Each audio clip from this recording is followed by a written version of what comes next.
The catastrophe of hidden insulin resistance. You can be insulin resistant for 10 years or more, and your doctor can still be telling you everything looks fine. I'll explain. Meanwhile, your blood vessels are being damaged, your brain is under attack, and your energy is being quietly stolen, one high carb meal at a time. And the problem with this hidden resistance is because by the time it finally shows up as prediabetes or diabetes, a lot of damage has already been done. It's already baked in.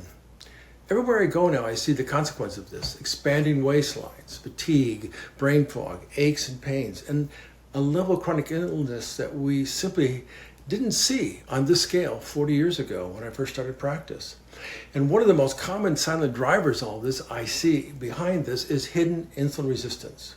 In this video, I want to show you why your standard labs can look normal while insulin resistance is quietly damaging your body, how this drives chronic inflammation and oxidative stress. The simple tests and at-home checks you can use to catch it much earlier, and what you can do starting right now to change your trajectory. Take control. There is hope for your health, but you do have to take this seriously. Let's dive in.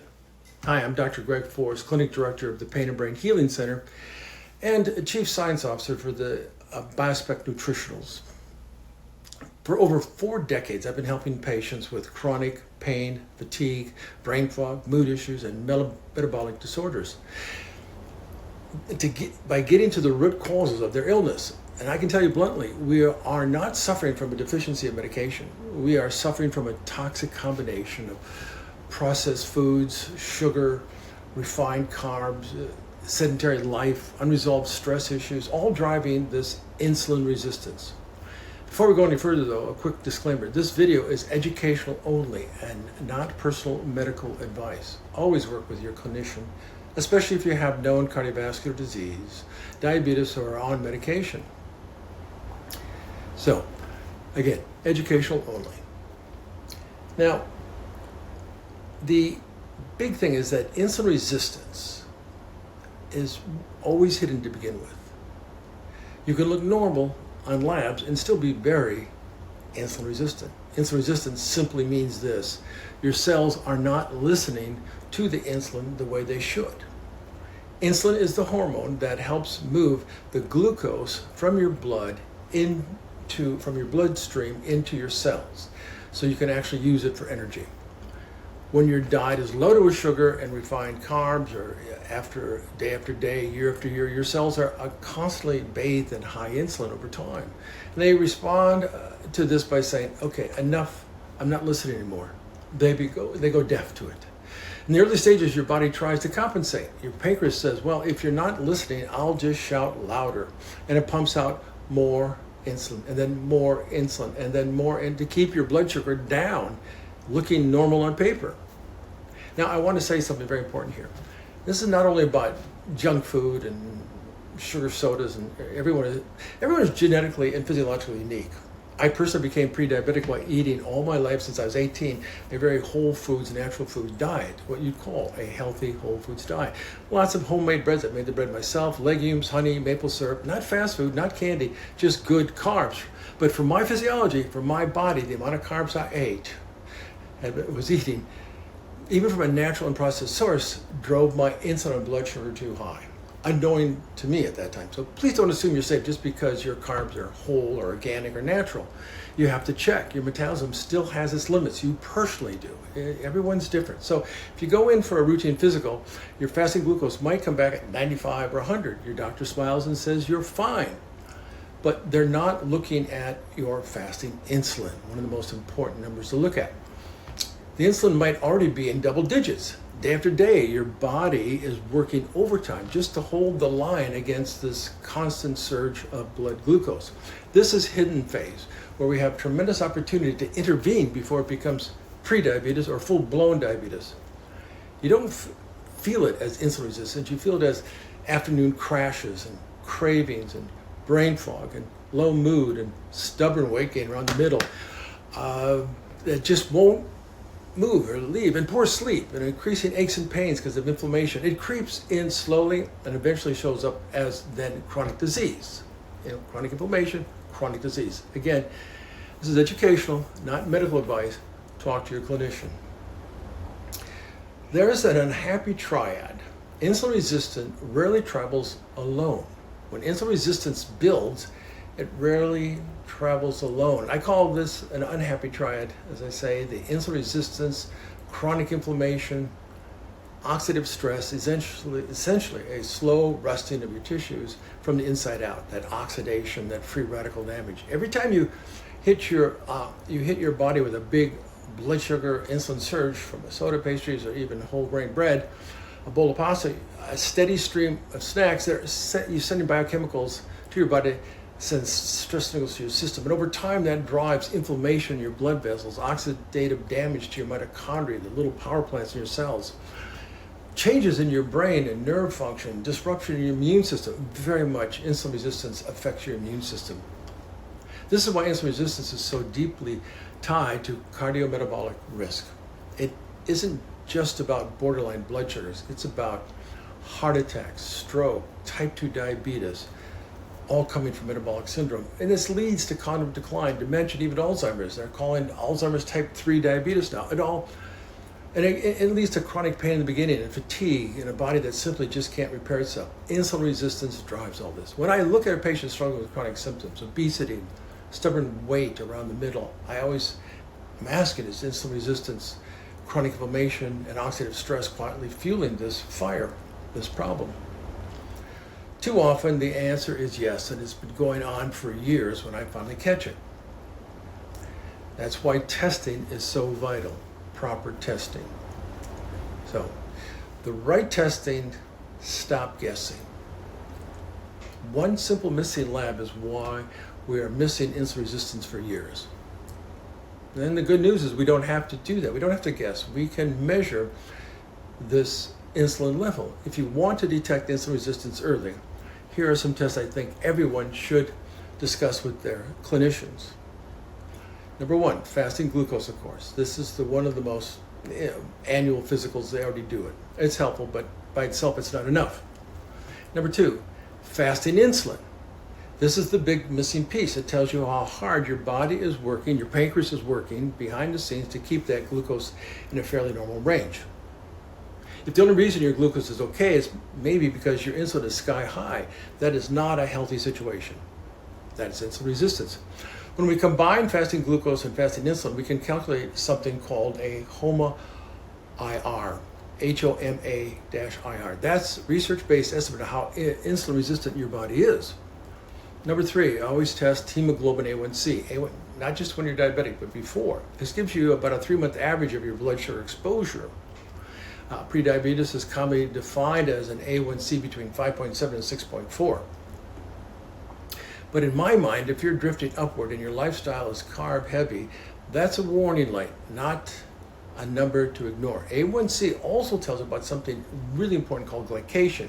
When extra sugar sticks onto proteins, damaging delicate tissues like in your eye and the retina and the nerves in your legs, giving you neuropathy or in the kidney, nephropathy. So that's why poorly controlled diabetes is associated with blindness, neuropathy, nephropathy, kidney disease. So when I see a fasting glucose around 100 and fasting insulin up in double digits, and maybe an A1C creeping up to 5.7, 5.8, 5. I know this person is working way too hard biochemically to look normal on paper.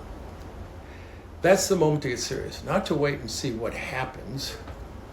So you want to take action at that point. And so you want to get tested so you can know where you're at. Now, why after meal spikes matter? Your blood sugar after meals may be telling a very different story than your fasting glucose. Most people are never told insulin resistance often shows up first the problems after a meal, long before fasting numbers go up. You may have a fasting glucose that looks okay, but if you take your glucose after a meal, the numbers of the postprandial glucose and insulin are spiking like crazy. That big plate of pasta and with French bread or a sandwich and chips or coffee with sugar or whatever may send your blood sugar into the stratosphere for maybe 1, 2, 3 hours, and then the insulin is spiking. Repeated spikes like that can harm your blood vessels very much. The endothelium gets harmed by that. It increases oxidative stress and fans the flame of chronic inflammation. Think of it this way. Every time your blood sugar surges too high and too often, you're hitting your tissues with a metabolic sledgehammer. And if you repeat that pattern multiple times a day, every day, for years, no medication can fully outrun the damage of that lifestyle. We have to change the inputs, what you are eating. This is where a simple at-home experiment can give you a powerful feedback. And I highly recommend you consider this. And it's very simple. You can just go to your pharmacy and get an at-home glucose meter. The at-home glucose meter experiment. One cheap device at a drugstore that can change how you eat and how you live. So again, you don't need fancy technology to start understanding your own metabolism. You can walk into almost any drugstore and buy a basic glucose meter. And that's how I have patients, and this is how I have patients use it. Eat a typical meal, your typical meal, don't eat a perfect meal. And then test. Eat like you normally would, check your blood sugar 1 to 2 hours, that 1 to 2 hour period after eating. And look for a pattern. If you're repeatedly over 140 at an hour and a half or 2 hours, your body is struggling with that load. That's too high a carbohydrate for your physiology. That doesn't replace lab tests, and it's not a formal diagnosis, but it's a loud message from your body that your current way of eating is not working. Patients always ask me, well, I want to go low carb, but can I eat potatoes? Can I eat bread? Can I have pasta, lasagna? Well, my answer is always, let's ask your body. Test your post-meal, post-prandial glucose, have a lasagna meal and check the glucose at 2 hours and see if it's shooting past 140, some say 130, some say 120, but definitely 140, you're working really hard. You're getting into metabolic issues. If it stays in the healthy range, then I guess you physiologically can handle that amount of carbs. I mean, that's where you're going to find out. These home meters have variability. They're not perfect, but they're extremely helpful for patterns and putting you back into the driver's seat. Again, this is educational only, not medical advice. Always talk to your clinician. So what can you do now? What can you do after you've done a test? It's nutrition and movement. You don't need perfection. You need direction. You don't need perfection. You need direction. So what can you do right now? First, let's talk nutrition. Again, remember, just start a good direction. Start paying attention to which foods cause the largest blood sugar spikes for you. In general, emphasize protein at each meal. Add fiber, especially from vegetable, nuts, and seeds. Include healthy fats, and that slows down absorption and helps blunt that glucose curve. Cut way back on refined carbs or maybe carbs in general, depending on your physiology. Of course, candy, sugar is out of the question. And remember, because we are all genetically and physiologically unique, sometimes even good carbs like whole grain breads, big bowls of legumes, and fruit and honey and maple syrup and natural sweeteners can really spike that glucose. It can be too much for certain. It was too much for my body. It can be too much for your body. Eaten even in moderate amounts. My own story is proof of that. So don't rely on labels like healthy, whole, natural. Let your meter and your labs tell you how much carbohydrates you physiologically can truly handle. This isn't just about dieting or chasing a number on a scale. This is about whether you show up in 10 years with a heart attack, a stroke, dementia, neuropathy, nephropathy, retinopathy, or whether you can keep your metabolic system resilient and your brain healthy so you don't get Alzheimer's and dementia. And then movement. Your muscles are one of the best glucose sinks. It just takes in that glucose. So even a 10 to 20 minute walk after a meal can help flatten that glucose curve, bring it down, and improve insulin sensitivity over time. You don't have to start with an hour at the gym, but you do have to stop living in a chair. Small, consistent movement done day after day can have a powerful cumulative effect. Okay? So talk to your clinician about this.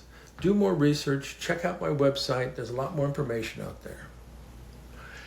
Another thing you can look at, targeted nutraceutical support to a better diet. Certain botanicals can help nudge your metabolism in the right direction. Alongside diet and lifestyle, there are certain nutraceuticals I have found helpful in my practice to support healthier blood sugar levels and lower inflammation. Even in my own life, I use these.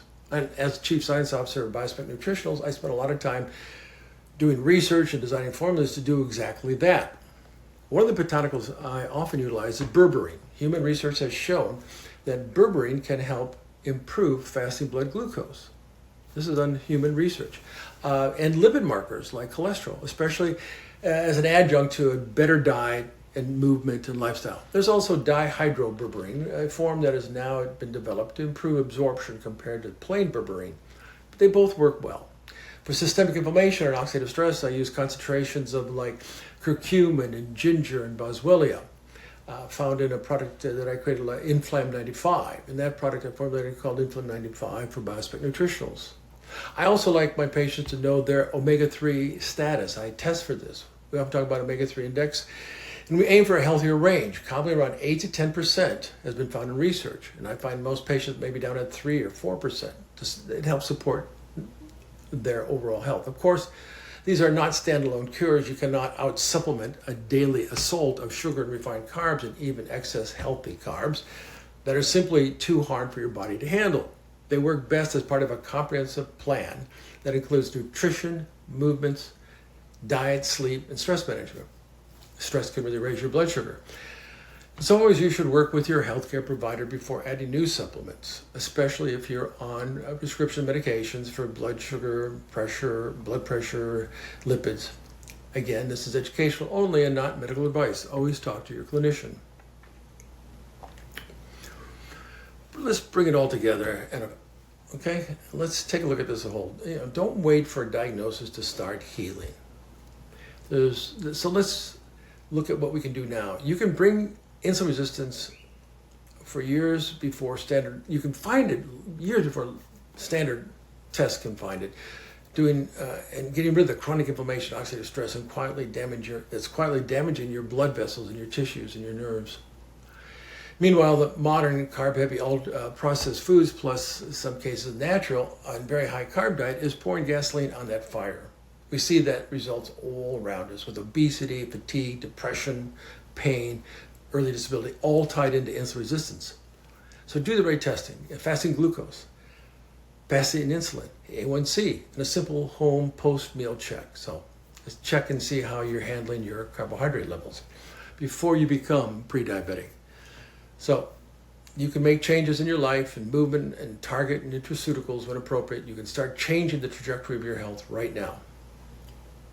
At the Pain and Brain Healing Center, this is exactly what we focus on: a comprehensive history, the right labs, and a personalized plan to address root causes rather than chasing symptoms and managing the disease after it's manifested. If you'd like to learn more, you can visit my website at painandbrainhealingcenter.com. And keep an eye out for my monthly newsletter where I share more tools to help you change your life. I'm Dr. Greg Forrest. Thank you for spending this time with me. Remember, you're not broken, but the modern lifestyle is. And for some of us, even a high, healthy carb lifestyle is more than our genetics and physiology can handle. So take a look at your diet. When you stop letting those patterns run your biology and start working with your body instead of against it, you can change the story. This video, again, is educational only and not personal medical advice. Always work with your clinician, especially if you have known cardiovascular disease, diabetes, or on medications. You can call our clinic at 763-862-7100, again, or go online to painandbrainhealingcenter.com. Thank you so much for